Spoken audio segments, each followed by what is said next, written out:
안녕하십니까. 아티스 시스템의 윤형근입니다.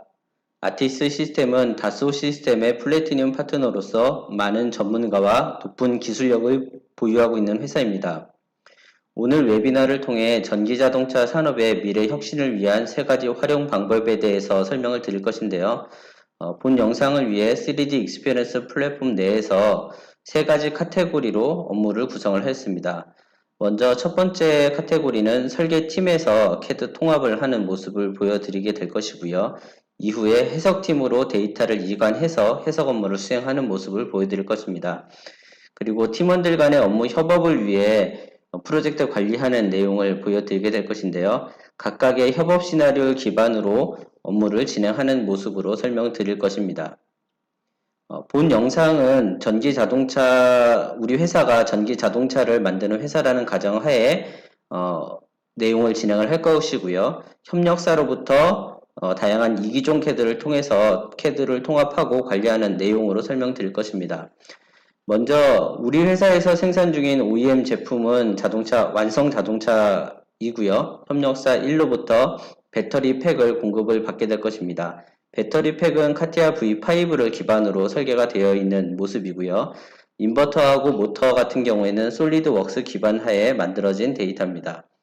마지막으로 배터리 커버는 중리포매신 스텝을 통해서 만들어진 내용을 3D 익스피리언스 플랫폼 내에서 하나의 CAD 모델로 통합을 하고 관리하는 모습으로 내용을 설명드리게 될 것입니다. 먼저 이렇게 작업했었던 내용들을 작업할 내용들이 어떤 모습으로 완성되는지를 보여드리게 될 것인데요. 화면 오른쪽에 보이시는 제품이 현재 우리 회사에서 만들 완성차에 대한 내용입니다.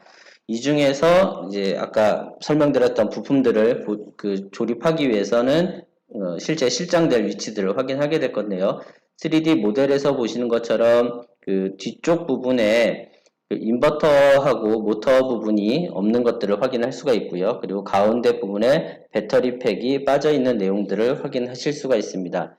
이 내용들을 가지고 이제 3D CAD에서 통합하는 과정을 보여드리게 될 것인데요.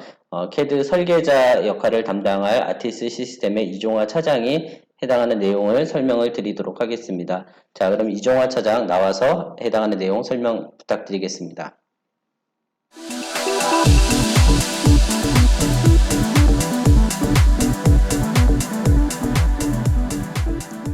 안녕하세요. 웨비나 시청자 여러분. 아티스 시스템에서 카티아 브랜드를 담당하고 있는 이종화 차장입니다.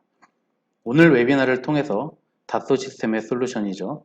3D 익스피어런스 플랫폼을 기반으로 한 EV 산업의 혁신을 위한 세 가지 활용 방법 중 첫 번째인 다양한 3D CAD의 통합 설계에 대해 먼저 이야기해 보도록 하겠습니다.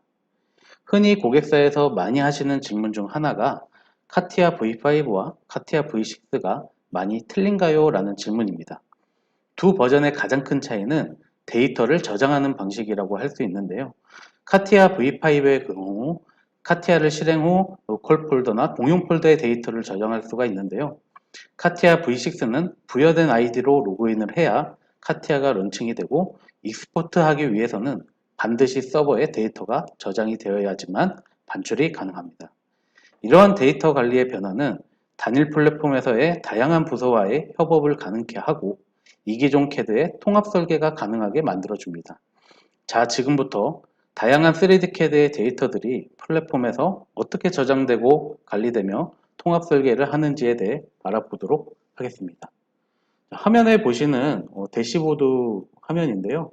모델을 준비하고 이 모델을 네이티브 웹이라고 하는 카티아 V6 프로그램을 실행하여 가져와 보도록 하겠습니다. 자, 왼쪽 상단의 콤파스를 눌러서 어셈블리 디자인이라고 하는 어플리케이션을 실행을 합니다. 자, 이렇게 클릭을 하게 되면은 카티아 V6 프로그램이 런칭이 됩니다. 자, 성공적으로 이제 연결이 됐다는 문구와 함께 화면에 카티아 V6가 실행이 되게 되어 있습니다. 자, 상단에 서칭 창을 이용해서 우선 데이터를 가져와 보도록 하겠습니다. OEM이라고 검색을 해서 데이터를 보게 되면은 OEM이라고 이름을 가진 데이터가 모두 검색이 되는데요. 당사 제품인 데이터를 네이티브 웹으로 가져와 보도록 하겠습니다. 자, 이렇게 OK를 누르게 되면은 서버로부터 데이터들을 네이티브 웹으로 가져와서 볼 수가 있는데요. 지금 OEM 데이터는 전기차 컨셉으로 만들어진 모델링입니다. 보시는 것처럼 완성차 기반을 하고 있고요. 큰 구조로는 외관인 익스테리어와 내부인 인테리어로 데이터를 나눠져 있습니다. 자, 이번 웨비나에서는 차체 데이터인 인테리어에 각 서플라이어 EV 부품을 조립하여 형상을 수정 생성하는 것을 보여드리도록 하겠습니다. 우선 바탕화면으로 이동해 이기종 데이터가 저장되어 있는 폴더로 이동을 하도록 하겠습니다. 자, 첫 번째 폴더는 카티아 V5를 사용하는 유저의 배터리팩 아세이라고 하는 부품이고요. 두 번째는 솔리드웍스를 사용하고 있는 모터 아세이를 생성하는 서플라이어. 세 번째는 타캐드, 이기종 캐드, 중립 파일로 데이터가 왔을 때를 가정해서 통합 관리를 보여드리도록 하겠습니다. 자, 아까 전에 처음에 보셨던 대시보드 화면에서 카티아 V5라고 하는 어플리케이션을 다시 한번 런칭을 해보도록 하겠습니다. 아까 런칭된 V6 데이터는 보여드렸는데 V5 데이터는 지금 깔려져 있는 릴리즈로 이렇게 실행이 되게 되어 있습니다. 자, V5가 이렇게 런칭이 되게 되면은 아까 전에 폴더로 받았던 데이터, 첫 번째 카티아 V5 데이터를 드래그 드롭을 통해서 가져올 수가 있는데요. 이렇게 데이터를 갖고 오게 되면은 배터리팩 아세이가 카티아 V5 상에 이렇게 올라옵니다. 자, 이 데이터를 왼쪽 상단에 3D Experience라고 하는 탭을 통해서 저장을 할 수가 있습니다. 자, 여기서 세이브를 눌러서 아까 이제 저장이 되었던 서버로 데이터를 저장을 해 보도록 하겠습니다. 자, 이렇게 진행사항이 쭉 나오게 되어 있고요. 데이터가 전부 올라가게 되면은 오른쪽 하단에 성공적으로 데이터가 올라갔음을 표시하는 문구가 나오게 되어 있습니다. 자, 일단 카티아 V5 데이터는 닫아주시고요. 그 다음에 카티아 V6에서 탭을 하나 열어서 솔리드웍스 데이터를 다이렉트로 불러와 보도록 하겠습니다. 자, 솔리드웍스 데이터를 어셈블리 데이터를 이렇게 마찬가지로 드래그 드롭을 통해서 오픈을 하게 되어 있습니다. 자, 이렇게 갖고 오게 되면은 자, 데이터를 이제 임포트 할 거라는 이런 창이 하나 뜨게 되고 솔리드웍스 데이터가 컨버팅이 돼서 카티아 V6로 들어오게 되어 있습니다. 자, 이렇게 들어온 데이터들은 바로 플랫폼에 저장이 되겠죠. 모터와 인버터, 그 다음에 기어로 이루어져 있는 솔리드웍스 데이터입니다. 자, 이번에는 다시 탭에서 세 번째 이기종 캐드, 중립 파일, IGS나 스텝 파일 같은 데이터를 동일한 형태로 드래그 드롭 하여 가져오도록 하겠습니다.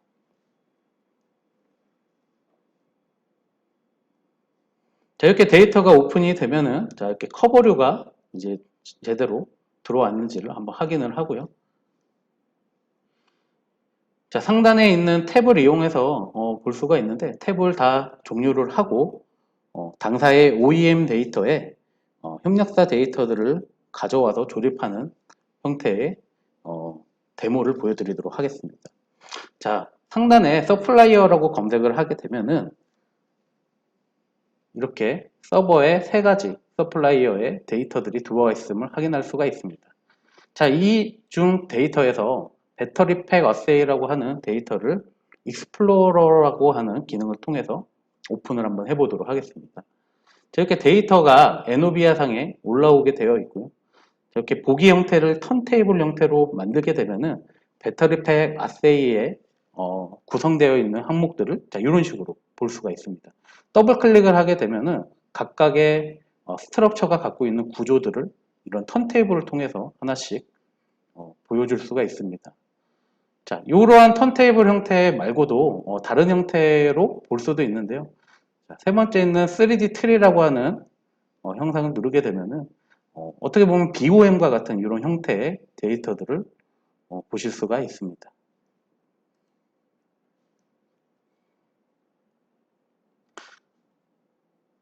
자, 여기 서플라이어 데이터들이 이제 잘 올라왔으면 하긴 했기 때문에 이제는 데이터를 새로 열어서 보도록 하겠습니다. 자, 오른쪽에 버튼을 눌러서 각각의 서플라이어 데이터들을 어셈블리 상으로 가져와 보도록 하겠습니다. 동일한 방법으로 서플라이어 검색을 하시고 그 다음에 검색된 것들을 멀티 셀렉션을 통해서 다중으로 데이터를 가져옵니다. 자, 이런 식으로 가져온 데이터는 이제 3D 데이터 상에서 조립을 할 수가 있는데요. 지금 첫 번째, 요거는 이제 저희 당사의 OEM 제품이고 픽스를 해놓도록 하겠습니다. 나머지 서플라이어 데이터들도 조립하기 쉬운 위치로 조금 이동을 한번 해볼 텐데요. 배터리 팩, 그 다음에 배터리 커버, 그 다음에 모터 아세이, 각각의 데이터들을 현재 우리가 갖고 있는 데이터에 조립하기 위해서 최대한 비슷하게 형상을 이동을 시켰습니다.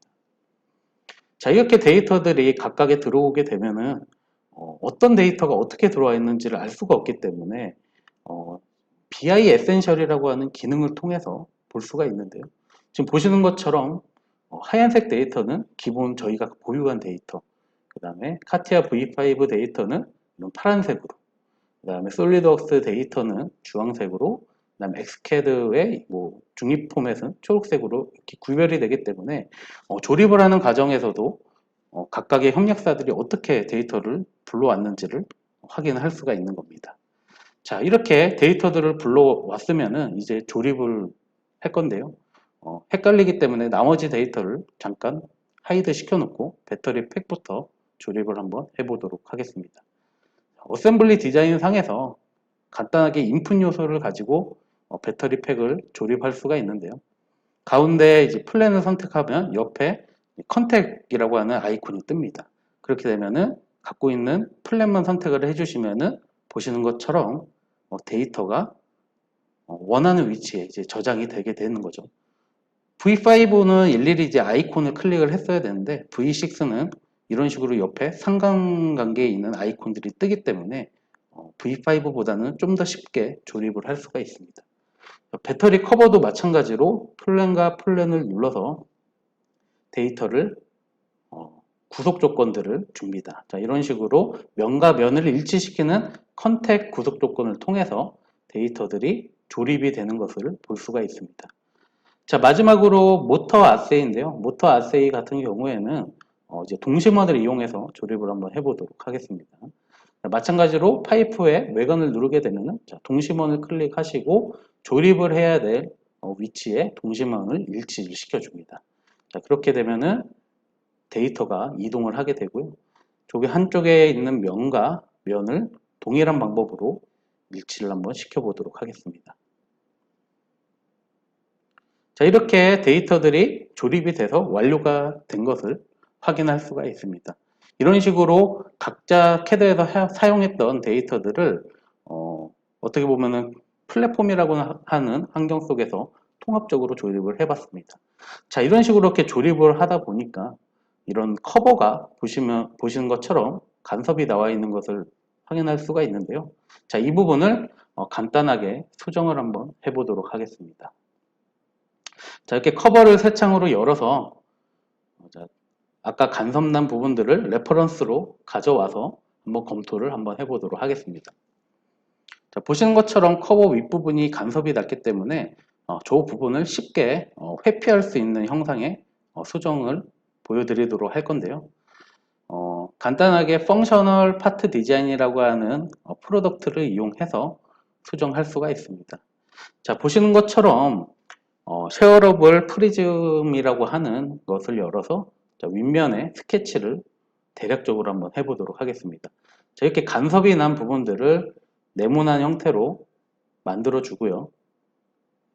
바깥으로 나와서 이제 높이를 설정을 하고 필렛도 한번 설정을 해보도록 하겠습니다. 자, 보시는 것처럼 기존의 프로텍트로 설정한 부분들이 있기 때문에 자, 이렇게 네모나게 그리더라도 지금 커버에 있는 형상만 이렇게 올라올 수 있는 것을 볼 수가 있습니다.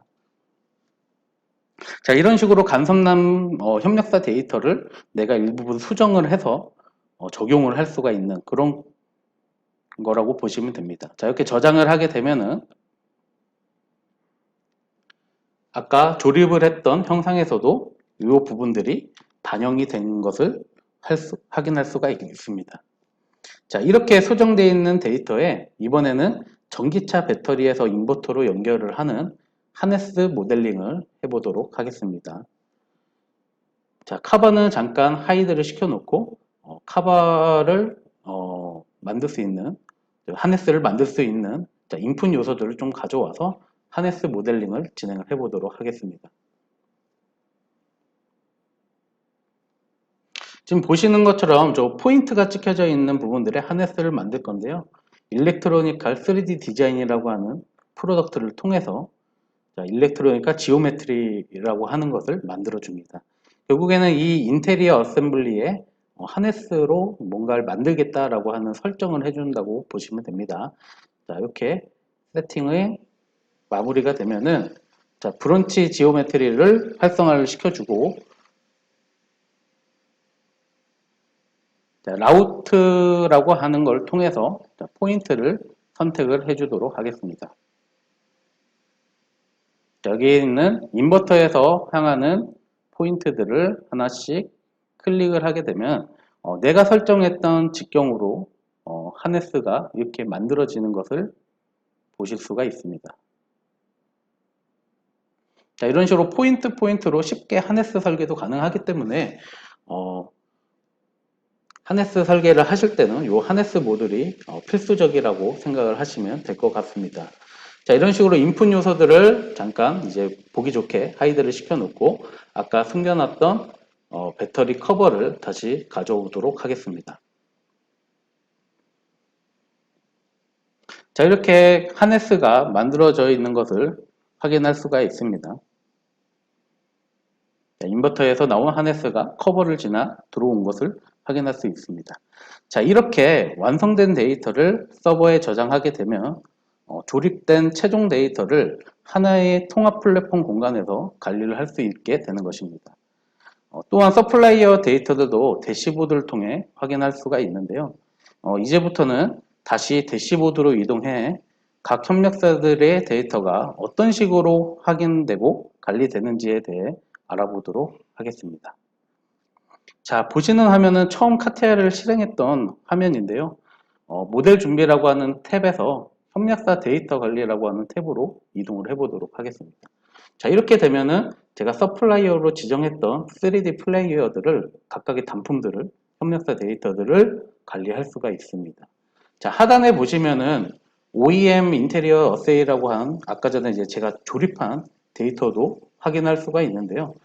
지금 화면 자체는 설계팀이 로그인을 한 것이 아니라 품질팀이나 개발팀이 접속을 해서 이걸 리뷰하는 것들을 한번 보여드릴 겁니다.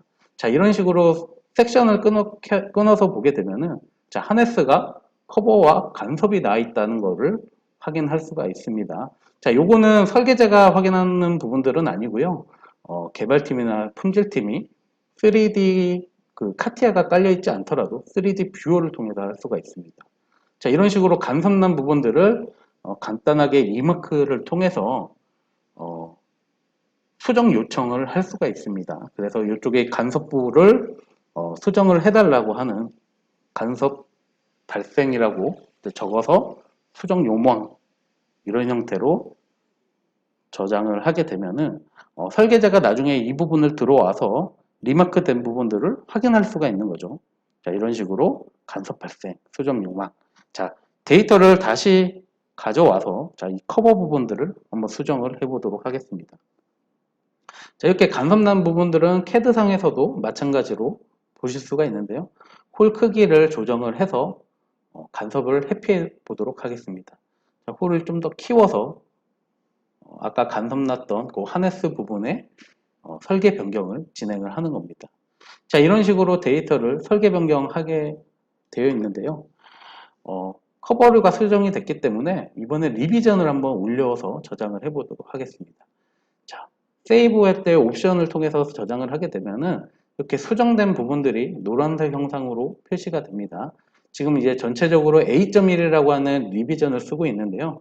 이 데이터가 홀 사이즈가 변경이 됐기 때문에 B.1로 올려서 데이터를 저장해 보도록 하겠습니다.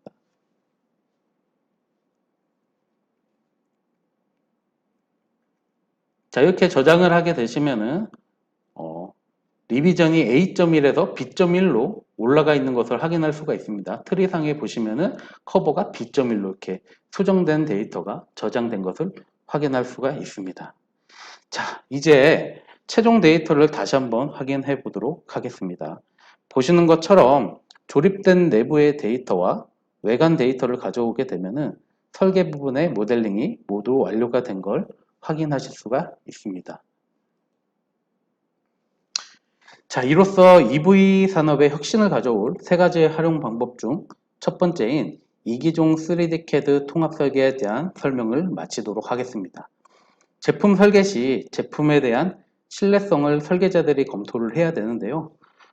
두 번째 세션에서는 플랫폼 안에서 선형 구조 해석 솔루션을 통한 배터리 케이스의 해석 및 재검토 과정을 소개하도록 하겠습니다. 해석한 결과가 설계 스펙에 만족하지 않아 형상을 수정한 후 다시 해석을 수행하는 과정들을 저희 아티스 시스템 시뮬리아 브랜드를 담당하고 있는 박상현 부장이 설명을 하도록 하겠습니다. 지금까지 경청해 주셔서 대단히 감사합니다.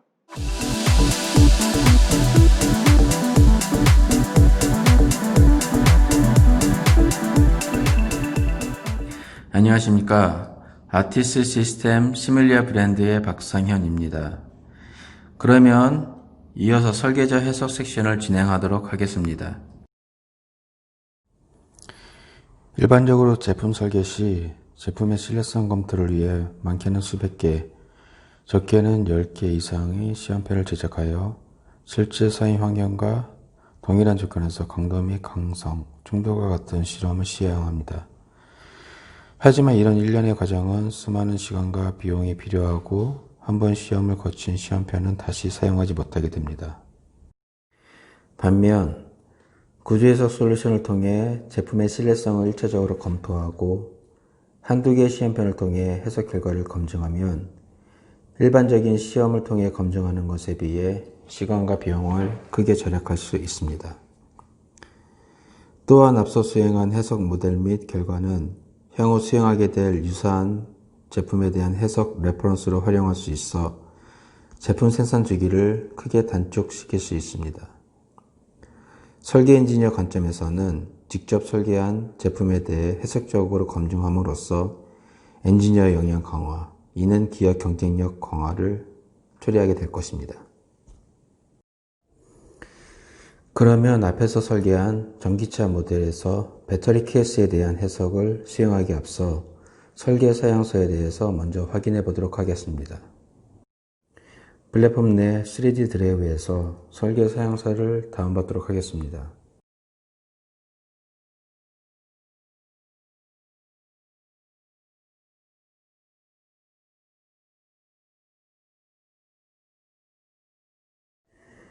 설계 사양서를 확인해 보니 배터리 케이스의 재료는 알루미늄으로 명시되어 있네요.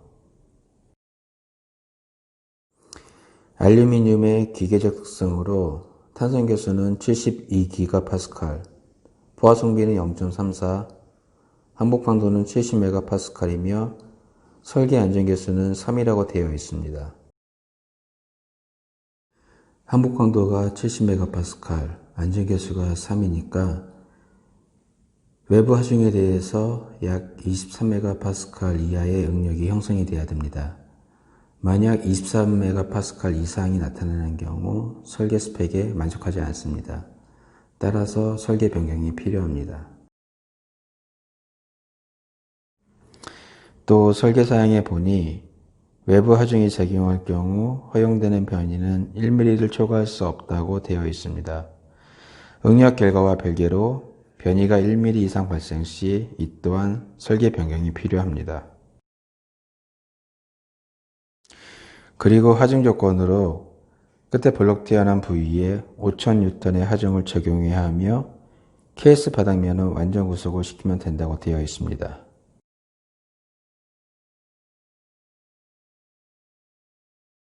설계사항서 윗부분의 설계 규격 넘버는 해석이 완료된 이후 입력해야 될 정보에 대한 내용입니다. 플랫폼에서는 해석 결과를 쉽게 찾을 수 있는 기능을 지원하나 해석 결과명을 분류체계 조합을 통해 명명하면 보다 쉽게 찾을 수 있을 것입니다. 자, 그러면 해석 모델을 어떻게 구성해야 할지 생각해 보겠습니다. 먼저 항복 강도 이내의 해석이므로 선형 구조 해석을 통해 수행하면 될 거고 하중 조건과 구속 조건만 부여하면 되겠습니다. 이제 네이티브 앱 화면으로 이동하겠습니다. 현재 전기차 전체 모델이 열려 있으므로 해석을 수행하고자 하는 배터리 케이스 단품만 열도록 하겠습니다. 배터리 팩 어셈블리를 선택한 후 Open in New 앱을 클릭합니다.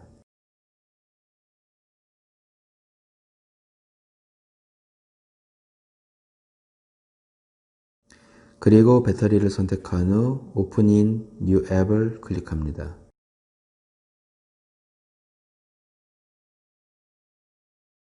마찬가지로 배터리 모드를 선택한 후 Open in New 앱을 클릭하여 최종 배터리 케이스만 불러옵니다. 해당 모델은 전기차 전체 모델에서 배터리 케이스만 불러온 상태입니다. 이제 설계사양서 기준으로 해석 모델을 작성해 보도록 하겠습니다. 선형 구조 해석이므로 Linear Structure Scenario 앱을 클릭하여 선형 구조 해석 워크벤치로 전환합니다. 워크벤치 전환 시 스트럭처과 서머리의 선택 화면이 나타나며 이때 스트럭처를 클릭합니다. 참고로 스트럭처 선택 시 선형 및 진동 해석을 수행할 수 있으며 서머 선택 시 정상 상태 열전도 해석을 수행할 수 있습니다. 이번 웨비나에서는 선형 구조 해석을 수행할 것이므로 스트럭처를 선택했습니다. 모델 트리에 보면 시나리오라고 생성되었으며 하이에 스트럭처 어널리스 케이스라고 생성된 것을 확인할 수 있습니다. 짐작하셨겠지만 플랫폼 내 모든 워크벤치는 트리 구조로 관리됩니다. 그리고 화면 하단은 워크벤치에서 지원하는 명령어들로 구성되어 있습니다. 해석 모델을 생성하기 전에 배터리 케이스에 알루미늄 물성치를 적용하겠습니다. 하단 세단 메뉴의 머티리얼 팔레트를 클릭하면 플랫폼에 등록되어 있는 물성 정보들이 리스트업 됩니다. 여기서 알루미늄 코어 재료를 클릭한 후 마우스 오른쪽 버튼을 눌러 팝업 메뉴를 활성화시킨 후 어플라이를 클릭합니다.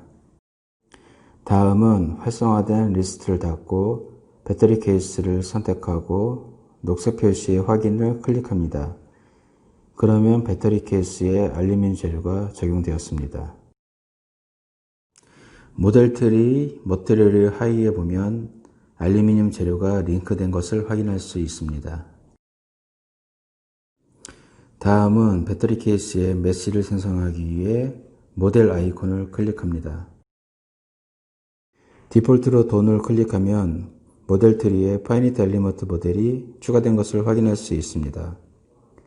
파이니트 엘리먼트 모델 하이에 노드 앤 엘리먼트와 프로퍼티가 보이는데 이는 배터리 케이스에 메시와 물성치를 연결시키기 위한 기능입니다. 다음은 프로퍼티 메뉴에서 솔리드 섹션을 클릭하여 서포트로 배터리 케이스를 선택합니다. 알루미늄 재료의 경우 앞에서 배터리 케이스에 적용했기 때문에 바로 링크가 됩니다. 만약에 다른 물성치를 사용하고자 할 경우 서치를 클릭하여 변경할 수 있습니다. 그리고 배터리 케이스가 3D에서 설계되었으므로 솔리드 섹션을 선택한 것입니다. 다음은 모델의 메시를 생성하기 위한 기능으로 모델 아이콘 옆에 화살표를 누르면 여러 메뉴들이 나타나는데 이 중 메쉬를 클릭합니다. 메쉬 중 테트라헤드론 메쉬 즉 4면체 요소를 클릭하여 서포트로 배터리 케이스를 선택합니다. 이때 메쉬 사이즈를 10mm로 설정하고 OK 버튼을 클릭합니다.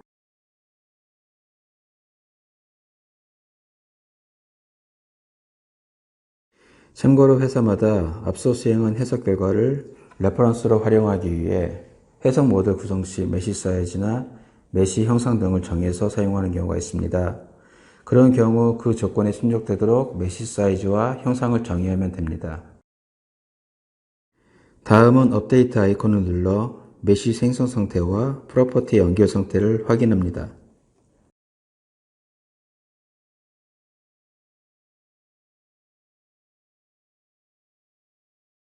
여기까지가 FE 모델을 생성하는 단계입니다. 다음은 FE 모델의 해석 조건을 설정하도록 하겠습니다. 해석 조건을 설정하기 위해 시나리오 아이콘을 클릭합니다.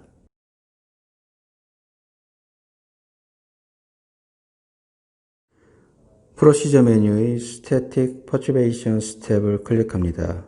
그러면 스트럭처 어널리시스 케이스에 스태틱 퍼튜베이션 스텝이 추가된 것을 확인할 수 있습니다.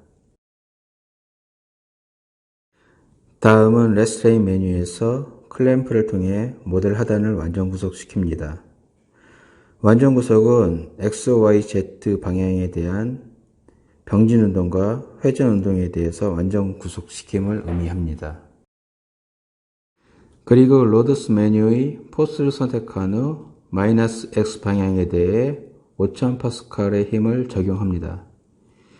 힘의 방향은 좌표기를 통해 적용하며 마이너스 값은 방향을 의미한다 보시면 됩니다. 프레셔로 하중을 적용하는 경우도 있는데 이때는 면의 수직 방향으로 하중이 전달됩니다. 하중 방향이 수직이 아니라면 포스를 통해서 적용해야 합니다. 해석 조건이 모두 완료되었으므로 시뮬레이트 메뉴의 시뮬레이트를 통해 해석을 실행합니다. 플랫폼에서 제공하는 해석 제품들은 모두 아바쿠스 해석 솔버를 사용하며 아바쿠스 솔버는 전 세계적으로 검증받은 해석 솔버입니다. 해석이 실행되면 해석 실행과 관련된 메시지를 직관적으로 확인할 수 있습니다.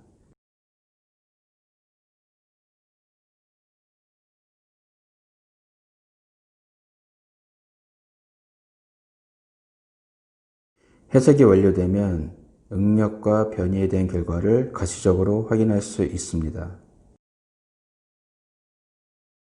분미세스 스트레스 컨트롤을 통해 응력 저항 상태를 확인할 수 있으며 디스플레이먼트 컨트롤을 통해 초기 상태로부터 이동한 거리를 확인할 수 있습니다. 선형 해석에서 해석 결과를 디스플레이할 때 과도하게 보이는데 이는 해석 결과에 대한 변이가 미미하기 때문에 가시적으로 쉽게 판단할 수 있도록 스케일링했기 때문입니다. 해석 결과에 대한 스케일링을 원하지 않는 경우 플랫 메뉴의 컨터 플랫 옵션을 통해 스케일 팩터를 조절할 수 있습니다. 이번 배터리 케이스 해석의 경우 39.5MPa의 응력이 발생하며 안전교수를 고려한 23MPa를 초과한 상태입니다. 반면 변이의 경우 설계 스펙에 만족합니다. 따라서 설계 변경을 통해 응력 완화를 시켜 설계 스펙에 만족하도록 해야 합니다. 하여 배터리 케이스에 대한 형성 변경을 진행할 것입니다. 네이티브 앱에서 배터리 모드의 탭을 클릭한 후 모델 트리에서 포켓넷 스케치를 더블 클릭합니다.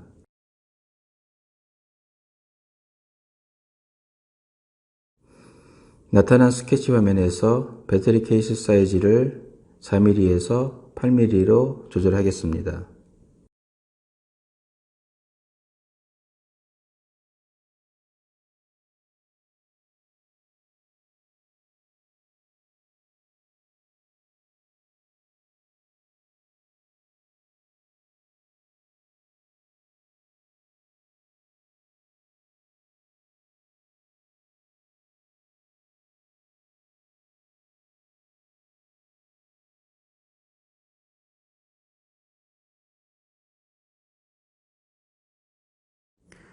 치수 수정이 완료되었으면 X 앱을 통해 형상 수정을 완료합니다.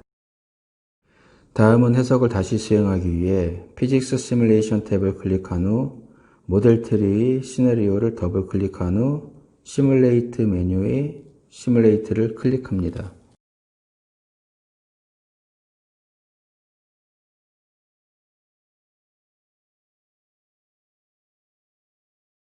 시뮬레이트를 클릭하면 1차적으로 형상 변경에 따른 메쉬를 업데이트한 후 재해석을 수행합니다.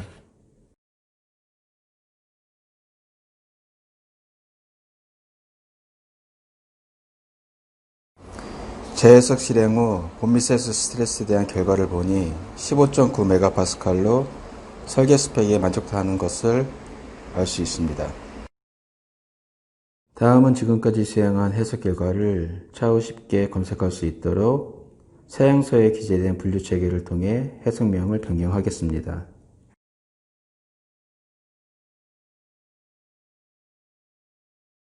모델 트리에서 최상위 피직스 시뮬레이션의 팝업 메뉴에서 프로퍼티를 클릭합니다. 타이틀명을 분류 체계에 따라 변경합니다.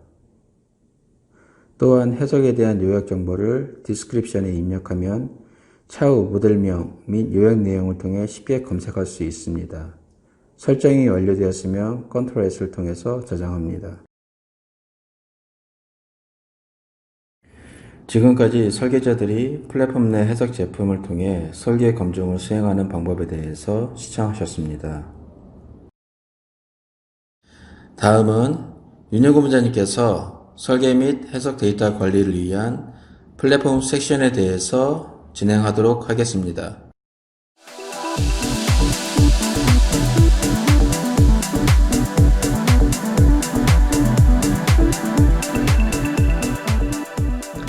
조금 전에 해석팀에서 해석을 수행한 내용들을 보셨는데요. 그럼 해석 결과를 보도록 하겠습니다. 배터리 팩에 대해서 그 해석을 수행한 결과를 지금 보고 계신 것과 같이 결과치를 확인하실 수가 있고요. 조금 전에 보셨던 것과 같이 따로 해석 라이센스가 없다 하더라도 결과를 확인하는 모습을 보실 수가 있습니다. 그래서 결과를 확인하기 위해서 이제 다양한 조건들을 가지고 좀 속도를 느리게 해서 검토를 할 수도 있고요. 그다음에 메쉬 모델을 가지고 실제 어떻게 수행을 했는지, 어떤 조건을 부여했는지 등을 이 안에서 확인을 하실 수가 있습니다.